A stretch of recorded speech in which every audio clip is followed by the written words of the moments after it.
Hey, good Hey, morning. hey, let me make sure I got the right mic on. I do. Okay, great. Earphones. How are you? I'm good. How are you doing? Oh, goodness. My ring light Oh, has been temperamental at best today. oh no. So give me a second. I'm like, I don't want to touch my computer because if I move, it gets all funky. Sure. Come on. There we go. All right. All better. Nice. There we go. Magic. Awesome. I like it. All right. So do Zoom meetings, do Zoom recordings? Do you do mostly podcasts on Zoom, or do you use a different platform? I just started using Podcastle and playing around with that. So I'm actually really enjoying at least doing my solo episodes on that. Mhm. And then I've been using Zoom for so long. It's so convenient and it I streamlines know with our whole process, but sometimes the recording and not having multiple tracks is annoying. it is. I totally agree. But Zoom you can enable I do multiple have tracks. multiple tracks now. My editor said I did it right. So Okay. she, Okay. Good. Good. Good. Good. she manages that part. And then I'm slowly getting all my furniture in. So once I get all the furniture in, then we'll have all the film set up and ready Nice. to get sorted. Until then, I have to there's just too much resounding echo in there. So I just go Gotcha. into the Makes booth. sense. Yeah, the booth is great. All right. So you run a podcast agency as well, right? Mm-hmm. Nice. I do have some questions for you later if Yeah. you're open to it. Yeah. I've talked to 15 podcast agencies so far, agency owners, and discovering all the things that they do for their Mm-hmm. podcasts, for their clients and whatnot. And there's some fun stuff in there for sure. Yeah. What I'm excited to hear what your feedback is from those and what they're doing differently. Of course. Um, but let's do the podcast real Let's do quick. it. Welcome back to another episode here on Hacks and Hobbies. And today I get to speak with Kimberly Spencer. Kimberly, thank you so much for coming on to the podcast. Thank you so much for having me, Junaid. I'm so excited to be here.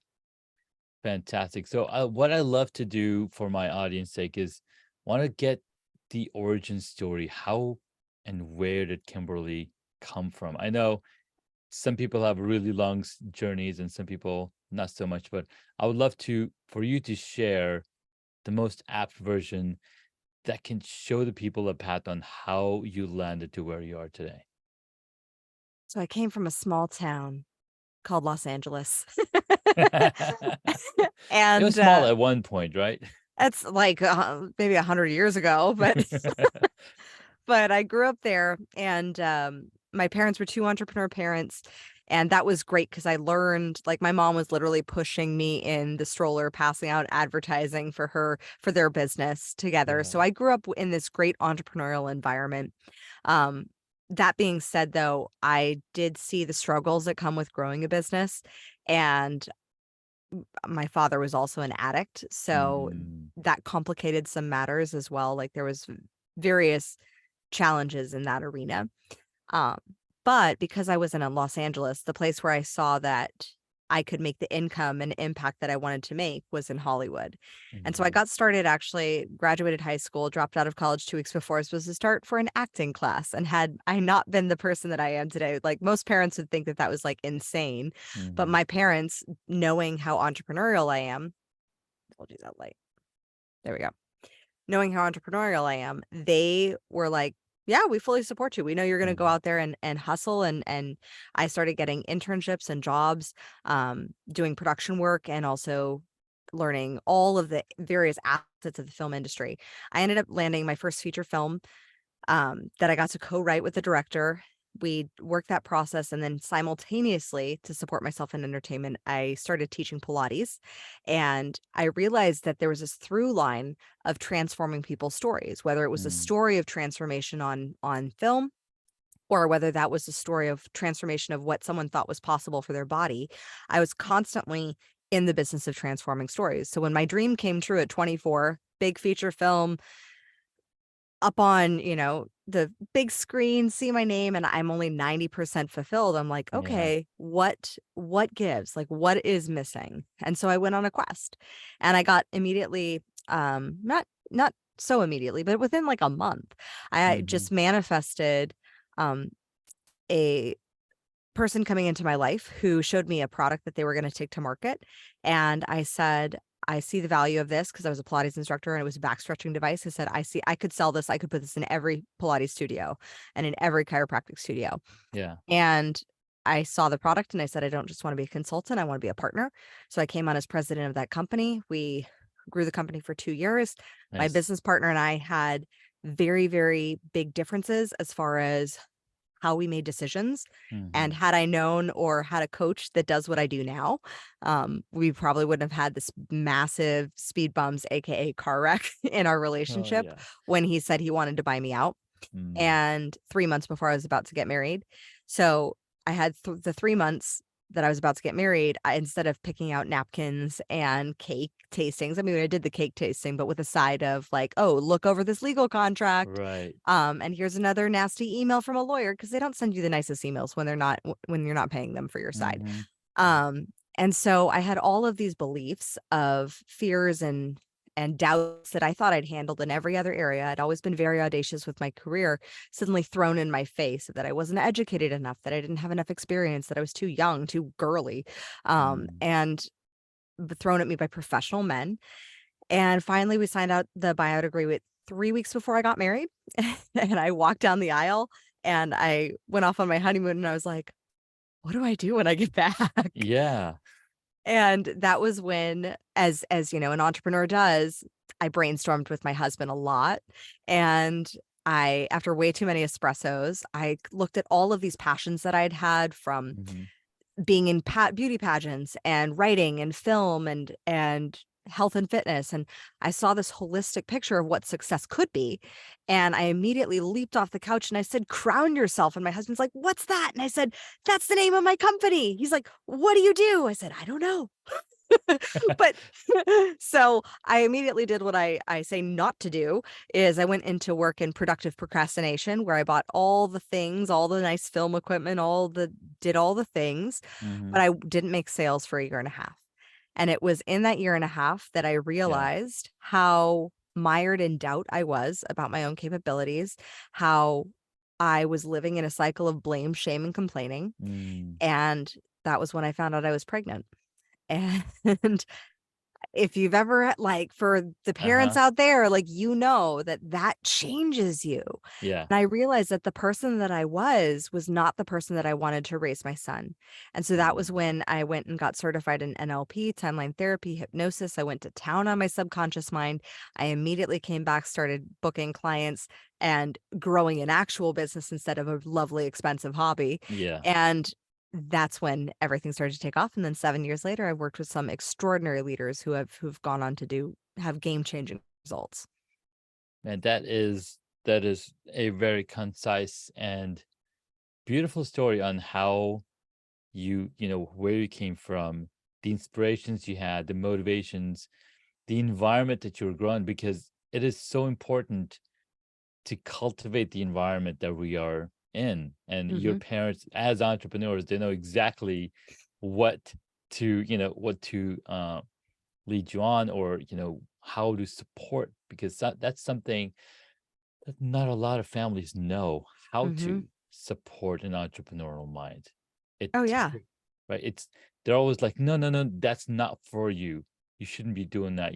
That's because they don't know anything other than what they've come through.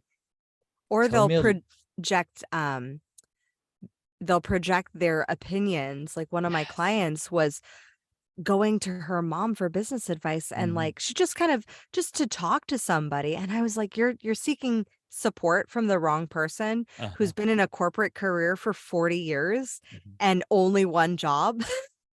They're not Yeah. going to see the same level. Entrepreneurs, Uh-uh. you got to take a risk, and they're Yes. not going to see you taking an investment or investing in your business or in yourself as something that is, they're going to see that as a risk and Mhm. not see the reward that can come from that when you do Yeah. that. Tell me a little bit about what it means to transform lives and what are the key components of your approach? My favorite thing. Our subconscious stories are what are ruling us. I mean, been studied that about 95% of what we do is subconscious programming. And I do truly believe that people are doing the best that they can with the Mhm. resources that they've been given, but some of us just have some crappy resources. Yeah. I know Mm. I certainly did when I was about 18, 19, starting out on my entrepreneurial journey, going forth in show business.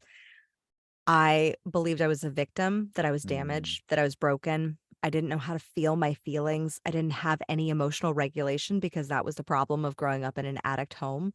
I was recently on a podcast called The $1 Million Tipping Point with my Nice. mom, and it was fun because I got to see and share about like both of our experiences growing our businesses. Yeah. And afterward, I said, yeah, she was sharing about an experience that she had with a customer regarding emotional reactivity. And I said, Mom, I really don't think you taught me good emotional reactivity. And she goes, Oh, I'm sure we didn't. I'm sure we It's like, didn't. I know. I know we didn't. The level of calm you have now is very not what I did have when I was a teenager. And I Mhm. mean, yes, you could chalk that up to being a teenager, but also it's the behavioral patterns. So the stories, especially from childhood, and especially if you've dealt with childhood trauma, a lot of my clients who I've worked with have had some sort of childhood trauma, whether it was abandonment issues Mm. or actual abuse or sexual abuse. I mean, there's a scale, I forget who put it out, I think it was a CDC, that was like the scale of like, if you've experienced 4 out of 5 of these 10 Mm. things in your Mhm. childhood, you are at severe risk Wow. for depression and anxiety as an adult. I had 8 out of the 10. Holy smokes. So that shaped me a lot for how I make decisions, but it also shaped me as to how I'm able to see behavior. Because if Mm. you've ever grown up with an addict, you know that there's a part of you that looks to calibrate behavior before someone walks in the room because you want to know Yes. how to adapt yourself so that you survive. So that experience really allowed me to see that I can hold the highest and best potential because I did stage my dad's intervention in Mhm. 2016. He was so proud that he was the last 4 years of his life he spent sober. Um, but that came from learning emotional regulation, Mm. reprogramming my own subconscious story of blame and shame and complaining, and taking full ownership for my participation. Of course, as a child, it's not your fault. Of No. course. Mhm. And it's your responsibility to do the healing because when you do, sharing your story then becomes a tool to help unlock other people. Yeah. So the first step that I always start with in transformation is taking epic personal responsibility for your life, your results, your work, where you are at this moment. It's Mm. not always the sexiest conversation that people want to have They don't want to because talk about it. oh, it's hard. Personal responsibility is hard. Yeah. It's uncomfortable, and then Yeah. there's all the feelings of shame if you're not where you wanna be yet, Mhm. and so accepting that, then moving into asking yourself different questions. So typically, the results that you have are somewhere in correlated to the questions that you've been asking. So I used to ask myself really bad questions. Bad as in non-effective, as in they Yeah. didn't produce Uh-huh. the results that I wanted. Yeah. So I would ask myself, like, when I would mess up or make a mistake, I'd be like, "Oh, why do I suck?" Yeah.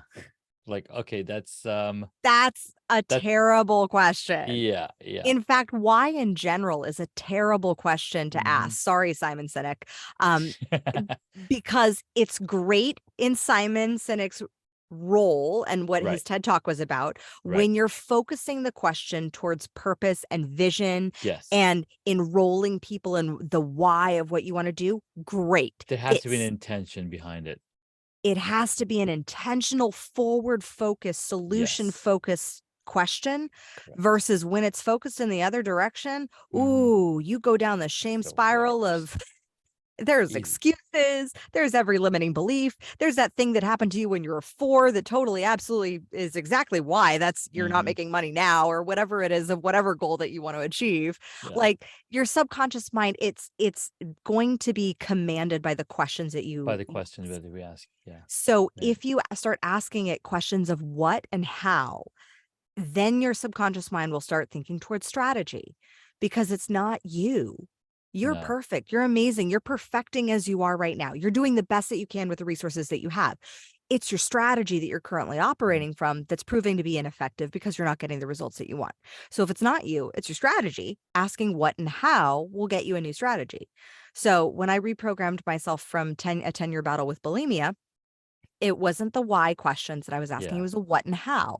It Mhm. was what triggered me to go into a binge and purge spiral? What what caused me to feel this way? What emotions was I suppressing? What was I not allowing to fully feel? What was I really trying to experience from eating a whole pint of ice cream? Like what Mhm. was I really going for? Those questions then allow you to move through the layers of learning from unconscious incompetence where you don't know what you don't know and you don't know that you don't know it to conscious incompetence, which is really messy and it's a learning process where most people give up because they're Mhm. in this they're remembering the learning that they should have remembered that they quote unquote should have remembered Right. before they made the mistake, and Right. so they're rebuilding new neural pathways, changing habits, changing patterns of behavior, and normally you're going to learn it after you make the mistake. Like, yeah. And then but as you go through that messy period, then you start to get into conscious competence where then you're suddenly catching yourself, "Oh, I felt like I wanted to have a donut, and then I'm gonna go, Oh my um" god. I was just 2 days ago, I was close to where there's a big donut shop, and it's like 30 minutes away, right? And I would go there every day. We'd get a dozen donuts, and this time around, I was like, "You know what? No, I'm not going to." conscious competence! Right? Yeah. There it is in action. Yeah, that's Mhm. the beautiful part where you catch yourself and you're like, "What do I really need right now?" Like, is it really donuts that I want? Yeah. Like, I'll admit, like, right before this, I had a donut. It's probably why Mhm. it's on my mind because I was like, I really do want a donut I right didn't have now." lunch, yeah. Like, I I need some had a energy. lunch and I wanted a little donut, and my Mhm. boys were so excited to share it with me, and so we Yeah, all, like, just shared a donut. yeah. And so but it was because I was aware that I was like, "Oh, it's a bonding thing. I just genuinely desired it." That's fine, but Mhm. it's not it's removing any shame or blame or stigma around the Right. thing, whatever it is that you're craving or desiring. Maybe it's spending money on something because 'cause I've seen that so often with business owners. Maybe it's not a donut. Maybe it's, Mhm. "Oh, I feel like I should buy this course." Do you have, Yeah. like, a backlog of courses that you haven't Is completed? yeah, is that core is purchasing that one course going to solve your problem? Yeah. Or maybe do you just need to make a Maybe. sales call? Right. Like, Maybe you need to do sales calls instead. Hmm. yeah, maybe you just need to have a conversation about, Yeah, bringing on a team member. Maybe like a lot of times the thing is not the thing, but we don't know that unless we question our own strategy. yeah. And so it's becoming relentless about what are the questions that you're asking yourself to direct you in Mm. the direction of where you want to go. And then to commitment and to celebrating the wins, like Yeah. to celebrating the minor wins, because when we can recognize those, then we see the major ones. When we see, "Oh my gosh, like, look at how far we've come." Yeah. Like, look at how even just the minor win of like, "Oh, I actually chose not to go to the donut shop today." Like, Mhm. that's a win. It And is. being It's able absolutely a win. yeah, celebrate it. And celebrating those micro wins along the way. And I used to be the type that sets like really, really big audacious goals. And I'm Sure. always for like, I love a good challenge. But sometimes when you're in the thick of transforming your story, you need Mhm. micro goals. You need to Yeah. like get those like bite-sized wins of nutrients and fuel your body that way with like, Mhm. oh, I did that. And oh, I said I was gonna instead of, I'm gonna make $1 million this year, I'm just gonna get Yeah. one new client, and then I like that. build and stack off of that. So Kimberly, we've talked a lot about, your story, what kept you motivated, what's coming up, and how you've helped, uh, you know, help people transform their lives. Tell me a little bit about um, being being on this journey as an entrepreneur. What has kept you motivated? I know the results from the people. I mean, you said for the first year you didn't do any sales Oh yeah. because, right? I So had like you one sale. Looking back in hindsight, I made $100. and I'm probably in that same boat, right? A lot of the time, like, okay, how do I get to that next level? So you said you spent a lot of time in putting a lot of good stuff in your head. Hmm. Talk to us about that. Well, I love knowledge. I love learning. I love adapting. I love learning new strategies. I also think that knowledge is BS without implementation. So it's less about what do we need to learn. It's more Mhm. about what do we need to learn and then implement immediately. So, for example, if you're listening to this podcast, like enjoy it and ask yourself, what do I need to learn that if I put into practice right away, right after this podcast, it would radically change quantum leap my Mhm. life. So, for example, and I do this with every podcast that I listen to, Yeah, everything that I learn, I look at how can I apply this, not just learn it, retain it, yeah, understand it, but I want to apply it because that's true knowledge. True knowledge is the application and the embodiment of it. So I'm absolutely. currently going through a course in somatic attachment therapy. Mhm. And everything I'm going through, I'm like, how do I apply this? And I'm always seeing my kids in this. I'm like, that's one I got to work on. Or this is one area that I can improve. But that space of looking at everything you're consciously consuming. This is conscious consumerism. Mhm. Everything you're consciously consuming, look at how can you apply this and put it into action in your life, because otherwise it's just another piece of information. And then this is the tricky part of just obtaining knowledge. Then you go to the seminars and you take the courses and you say, I already know this.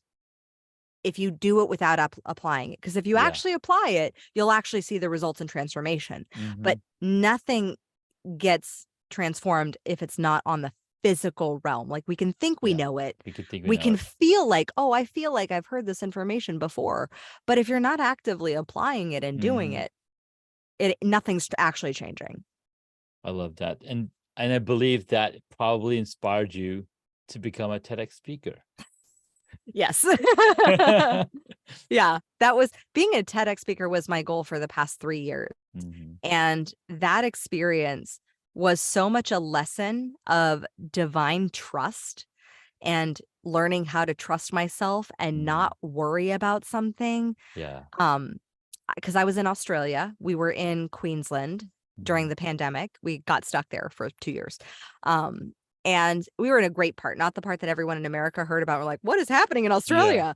But we were in the part that as long as we didn't leave the state, like, it was great. Yeah, And okay, we yeah. got to have a beautiful life. My kid got to go to school, and so I remember thinking, and I was like, "I wonder if I had a TED Talk here." Like, talk about a Mhm. blue ocean strategy right there, because 'cause I'm Yeah. an American living abroad in this crazy pandemic. I was like, I just wonder. I just Yeah. got curious. I looked it up and I saw there were some TED Talks happening. I thought, well, I'll just I'll just reach out. Mhm. And I was talking to an entrepreneur friend, and he's also been featured on many major press outlets, and I've been in Forbes and CNBC and a ton of places. And he said, Yeah. did you find out the secret? Like, I see that you've been on some pretty major places." And I said, "Yeah, I think so. Are we talking about the same secret?" And "You tell me, what's the secret?" And I said, "You just ask." You just ask. You just have to ask. You just Mhm. have to ask. It's one of my favorite quotes from Oprah, is that in life you get what you have the courage to ask for. And so I asked for the TED Talk. I found out on the day my son was born, because yes, I Mm. opened up my emails on like 16 hours after I gave birth. Um, it's Very perks of nice. natural childbirth. Mhm. And I was just lying on the couch with my new baby boy on my tummy, and I looked and I said, "Oh my God." I got They this. they want to meet with me. Well, they wanted to meet with me, but they didn't know what my talk was about. And Sure. so 3 weeks before the TED Talk was supposed to happen, they said, we love your story. We've looked at your stuff. Do you think you'll be ready in 3 weeks?" And I was like, initially, I was like, "Are you crazy? It's a TED Talk. And then I thought, am I crazy? When am I going to have another opportunity like this? Right. So I leapt and I went home and I immediately put everything that I teach my clients to do into practice when you have a big goal. Like ask for the Mm, support. I got a speaking coach. I told my husband, I said, you're going to be on dad duty for the next 3 weeks. And he was yeah. like, great. What do I have to do to support you? Like Mm, we crafted a plan of like what I could do. And then I practiced and I rehearsed with my kid and I rehearsed with my baby in the like Bjorn and I rehearsed pacing back. And I just worked it. And I told my team and I said, you're going to have to focus on all the automation pieces. And I'm going to be focusing on just this TED Talk. That's the main mhm, piece that we're focusing on for the next month. yeah. And allowed myself to fully surrender. And like that weekend, there were rumors, possible threats of in Australia, what they were doing were called lockdowns, where they would lock Oh. down suddenly for like with only like 24-hour notice. Oh, wow. Um, and so there were rumors that that was probably going to happen. And I literally, I declared it to the universe. I was like, not on my watch, not this Nope. time. I'm I gotta holding get the it done faith. first. Mhm. I said, Monday, go for it, lock it down. But and it was only like there were only 9 cases. So Okay. that Not was bad. yeah, that bad. Yeah. So that was the experience of the TED Talk. It went off amazing. I then have since got so many opportunities from that. Yeah. Um, but it came down to literally practicing what I preach, taking full ownership, making the decision. Like my TED Talk was so meta for me because everything I was talking about in the TED Talk, which is all about deciding and how to Mhm. make a very conscious full body decision and then how to go through the emotional decision making process, recommitting and committing to that decision was Yeah. everything that I was literally practicing for those 3 weeks to That's have it amazing. the TED Talk happen. So Yeah.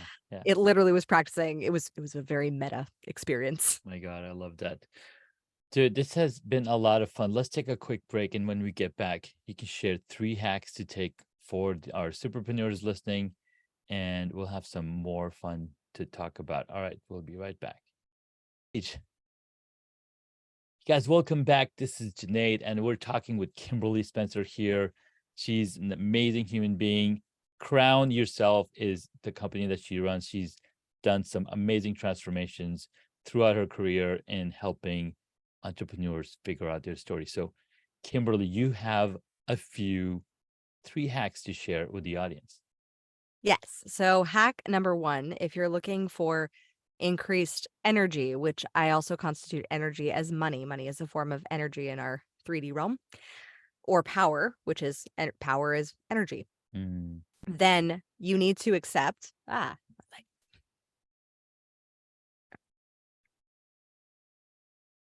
stay. There we go. is that battery operated? No, it's plugged into my computer.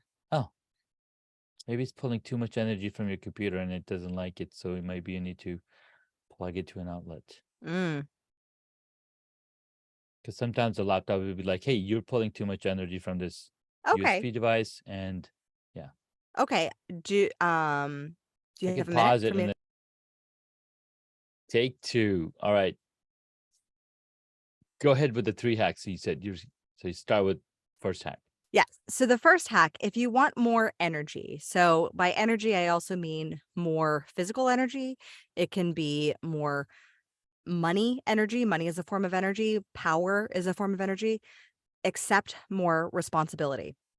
So there are things that you may not be accepting responsibility for. And this is why it's like the least sexy conversation. And most people want Mm, to punch me in the face. But look at where are you deflecting responsibility to someone else, not in the form of delegation, but in the form of expectation, in the form of, oh, they'll just, take care of it. Or, oh, I don't mm, need to worry about that. Versus being responsible, responding in the moment. Maybe it's, for example, like you have a client contract and you're like, I don't want to get back to them. I don't want to bother them. Like they have the mm, contract. And instead of saying, no, my services are of value, I'm going to respond. I'm going to reach out. I'm going to question. I'm going to circle back and we're going to have a conversation. We're going to allow for the dialogue. yeah. Maybe it's the responsibility of having those uncomfortable conversations with a client who's not a good fit. That's also Mhm, one too, or a boundary with a team member. The second one, speaking of boundaries, is establishing your boundaries. So if you want flow of going towards your goals where you're feeling in alignment, like you're moving towards something that you want to be moving toward, you have to have banks, which is a great term because banks for money, but also you Uh-huh. have to have the banks of it guiding somewhere, of it Mm, leading somewhere versus a lake that there's no flow in a lake. There may be a little bit from wind and people may love to boat on it, but it's not going anywhere. If you actually mhm. want to create flow, it's got to go someplace. You've got to have those like masculine energy boundaries containing that feminine energy, the creative juices. So that could be the boundaries of having saying, you know what? I've given a lot away on this conversation. Maybe it's a sales conversation. Everything after that is paid, Mm, like a paid experience. yeah. So if you want more, you're going to have to pay for that. It could be a boundary of with a team member of saying, Mm, hey, you're not meeting these expectations of what we're or the deadlines. We need to have a conversation of is this a right fit? That can be a boundary. You don't know your boundaries until they're tested, but mm, it's a boundary is something that is a felt sense that we can feel inside of us yeah. because we know boundaries somatically. Some boundaries are established. The first boundary we ever experience is in our mother's womb. That is the first physical boundary. We don't linguistic boundaries we don't know. So boundaries you experience when there's a feeling inside of you, which brings me to hack number 3 is being emotionally aware. Not brushing it off, not saying, "Oh, I don't need to deal with it." If you feel something inside of you, your subconscious mind, it's the domain of the emotions. Your body is run by your subconscious mind. So if you're Mm, looking at changing your story, you have to also acknowledge and accept what it is that you're feeling in the moment. Sometimes wow. entrepreneurs, especially, don't like to accept. They're like, no, I'm not feeling angry. I just driven, keep going. And so we'd like to brush off those uncomfortable feelings Mm, instead of saying, no, this is present. I'm actually really disappointed in myself, or this is present. I'm really feeling very frustrated, or I'm feeling this sensation. It's a somatic experience. And when we can allow ourselves to have that biological response of a feeling, understanding what that feeling means will then guide us to transforming the story around the thing that's causing the problem. wow. So 3 amazing hacks. Number 1, accept more responsibility so you can have energy, money, and power. Number 2, know your boundaries so you can establish those boundaries and have a better outcome from the people that you're working with. And number 3, being emotionally aware. Because when you know your own emotions, and I've been listening to High Performance Habits by Brendan Burchard, he talks a Mhm. lot about emotions, energies, and boundaries. Because when you know your emotions, emotion is something that can come and go, but it's how you feel and how you control or how you let your body be guided is what really then brings into the fruition, like where you're going to take. Mhm. It emotions, I like to think so there's a difference between feelings and emotions. Feelings is Correct. our biological response that scientifically lasts for about Mm, 90 seconds. 90 seconds. Yeah. Um, but a emotion, those get stacked. So it's like basically if you took that 90 seconds and you cut it off at 60, so you didn't allow yourself to feel those extra 30 because of shame, Mm, blame, guilt, or whatever. You're like, I shouldn't be feeling this way. right. Then it gets shoved into this bulk of an emotional Jenga set Um, of oh, this is shame. So this is an experience. And then it stacks. And mm, that's why subconscious processes that I use, like timeline therapy or hypnosis, are beneficial because what those processes do is that they basically pull out those bottom blocks of the stack and they topple it so that we don't have to deal with that origin emotion. So that the next time you feel shame or you wow. feel guilt, it's no longer this big, like, it's like if you've ever had a moment where you're like, "Whoa, that was a bigger reaction than really was warranted for, like, such a Hmm. small scenario." Like, that was Mm, a wow. That's me what's that's going a on? sign that you have an emotional Jenga set in that category of that emotion that can Yeah, be no, toppled. that makes so much sense because even the slightest change could come back with that huge reaction. And Mhm.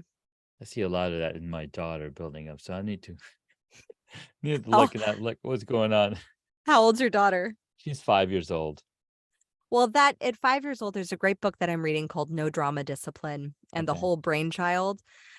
They don't have their prefrontal cortex developed, so they literally don't have the capacity that we do as adults to be able to Oh, have that regulation. It's, like, got it. physically not in their capacity yet, but that ability to kind of co-regulate with her is super important. It was something that I didn't have, but you can learn it. No So, drama. No Drama Discipline and The Whole Brain Child. One of the questions that I have is, what advice do you have for aspiring coaches and entrepreneurs? And no, never mind. Back up. There's the other question. Um, Recommendation on books and podcasts on other resources. So this was a good resource that I can Oh, definitely yeah. I'm a font of book recommendations, and it really it runs the gambit from, like, esoteric sciences to spirituality to high performance to productivity to parenting to, like, how the body works. I love your mind. This is Thank awesome. you. All right. So in the grand scheme of things, crown yourself. The main thing that you have been teaching is storytelling. And recently, now the recording is happening May 3rd in 2023. And there's a recent Writers Guild strike happening. And now we Mhm. know one happened back in 2007, 2008, which lasted for about 14 weeks. Yep. What that meant was that no more new TV shows, right, are being produced. Now, the important thing that we learned from Kimberly is the art of storytelling, and that's what writers bring to the screen. And I think becoming a good storyteller as a podcaster, as a parent, as a human being, I think is so important that the more we see the world around us, not everybody has that capacity to Mm-mm. tell a story. Talk to me about a little bit about that. Well, I highly recommend the book's Story by Robert McKee.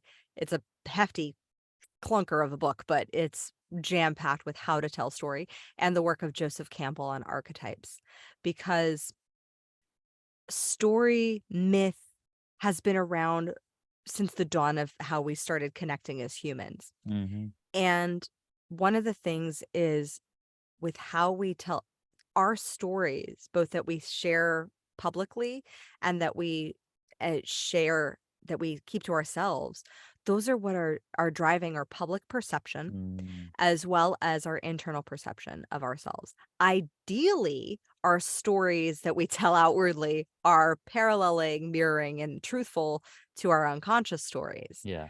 But where you see a lot of, like, celebrities kind of go awry sometimes, it's when they have a story of, um, their life that's being portrayed in a certain way because of publicity and PR, and that's better marketing, Mhm. versus who they really feel like they are inside. Yeah. Like, I just watched the Whitney Houston biopic. Mhm. Just tragic, like, such an amazing talent, but the Yeah. story that she had going on inside of who she was and who she was outwardly being portrayed, there was such a massive incongruence Mhm. that it really messes with people's minds when they're Yeah. not when the world sees you as something that you're not, that Yeah. you don't believe that you or at least that you don't believe that you are. That's such a harsh reflection. And so Absolutely. being able to understand perception, influence, persuasion, and the storytelling arc is incredibly important to your communicating abilities as an entrepreneur, as a founder, as a CEO, as a podcaster. It's what sells. Recently, we launched a guest podcasting agency. Nice. And one of the things that and it was because of guest podcasting it was the most profitable form of lead generation for new business in 2021 and 2020 Mhm. for us, and 2022 too. Yeah. And I said, well, like, let's let's take this strategy and bring it out to the world so that Yeah. more people can leverage this. And what I'm seeing and what I've seen consistently is that strategy is great. But strategy without story, people don't care about. I can give Yeah. you tips and tricks, and I can share with you about, how ownership is and accepting personal responsibility is great. But that's that doesn't land. It doesn't hit our emotional core. As if I Yeah, it said, doesn't. when I was struggling with bulimia, I was blaming my dad for the multiple forms of abuse that I experienced as a child. And from that experience, I had to realize that it was never my dad shoving my finger down my throat. That was me. And once Mhm. I took personal responsibility for that, I knew that I could have full responsibility and full ownership of my own healing, Yeah. and that it wouldn't be his win, it would be mine. And I wanted my recovery to be mine. That lands so much better, right? Yes, it does. Than Oh my god. than just being like, "You should take personal ownership of your shit." Like, Yeah. it's being able to allow for that story to guide in. Use Mm, yourself as a personal example as far as what the things that you practice and say and do in your business yeah, are how you're living your life. And the examples of where you weren't doing that to now where you are and what's agreed. changed.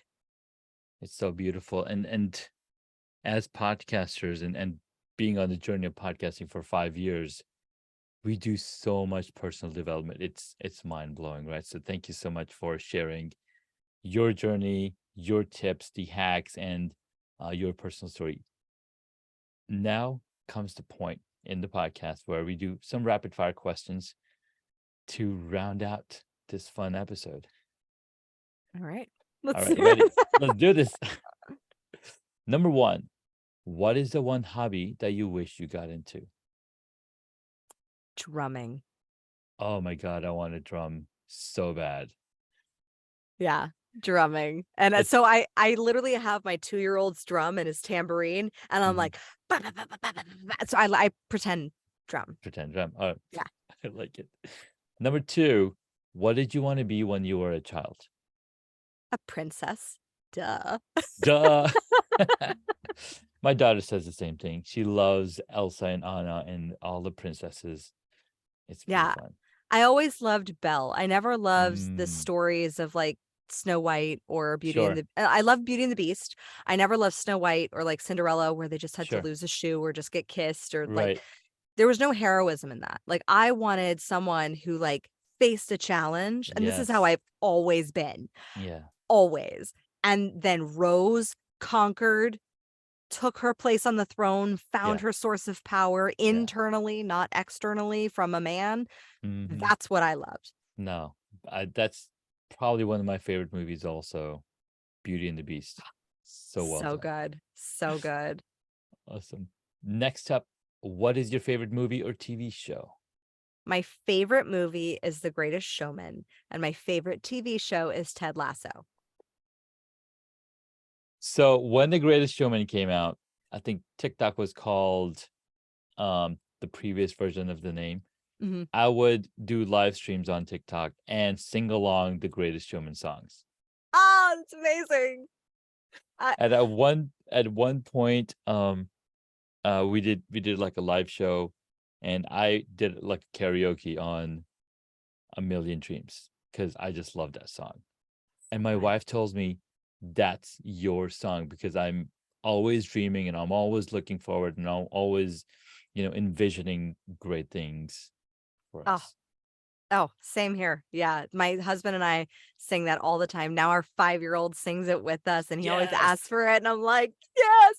Seriously, those are some of the best written lyrics that are Yeah. so beautiful. "Come Mhm. Alive" is, like, my jam. Yeah. That is my song that just, like, when I want to reignite myself, oh my goodness, that is my song that I go to remember who I am.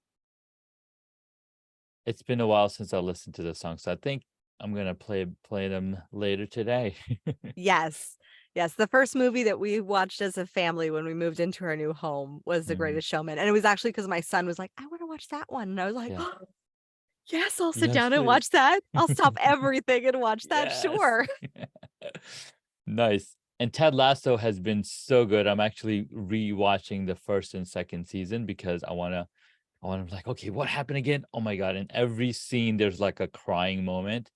And it's just so beautiful. There's so So many well done. beautiful coachable moments in that. Yeah. And just the way he thinks about strategy and team and how they love each other. It's such a beautiful, well done show. And the latest episode that I watched for season one is when the boss, she comes and tells Ted Lasso what she has been doing. And he just looks at her and she forgives her. Like Mhm. that, it takes a really big heart to be able to forgive because again, we're all humans and we all do crazy things. So having, being able to forgive one another is a very important quality for us to Mhm. keep moving. Yeah, exactly. All right, next question. What movie would you choose if you, Kimberly, got to play a character in it? Oh, Wonder Woman. Easy. That's easy. Easy. All Duh. right. So the Because question, I love the training part. Like, I would love to do the training for oh 8 my hours a God. day to, like, explore, which is that physical intensity. I love a good physical challenge. I'm a Yeah. weirdo. Like, I chose to have children naturally. That's like, just because I No, wanted a physical challenge. no, no, absolutely. And it is a beautiful thing. My wife did the same thing. Mhm. Oh, All right. The amazing. next question leans right into, the movie that you choose. Who is your favorite superhero? Wonder Woman. Wonder Woman. Come Wonder on. Woman. Duh. Get with the program, Janae. Come on. Duh. All right. Wonder Woman. Followed closely by the tortured Batman. Though I would Ooh, say the actually, tortured Batman. as far as superhero, but Mhm. supervillain, Harley Quinn. She's awesome. I think we also need to embrace our shadow side We do. We from time to absolutely time do. and recognize the villains that we can play, and then that will Wow. give us illumination into the light that we actually have Mm, because we choose the light. I love that. Okay, last question. If you were a board game, what would it be? Life. Life. We have selected life. Thank you for playing. Thank you for playing. Yeah, I haven't played a board game in forever. Yeah, because we have so many digital distractions now. That and I think my 5 like, I we do Connect 4. Okay. When you have So when the we've kind kids of, are like, older. grown into we started with tic-tac-toe, then we did Connect 4, then we started doing chess, and I was like, Mm. I feel dumb." I I watched The Queen's Gambit, and I was like, "I may need to learn some things as to how to play this game well." Mhm. Mhm. Absolutely. Well, Kimberly, this was so much fun. We'll be sure to include the links on where to find and connect with you, Kimberly. Where is the first place that you go look online for people to come find you? If you love podcasts like this, then come check out the Crown Yourself podcast with Kimberly Spencer, and you can always go to crownyourself.com for all the things. Awesome. Well, thank you so much, Kimberly. This was so much fun, and we'll catch you in the next episode. Thank you so much, Junaid.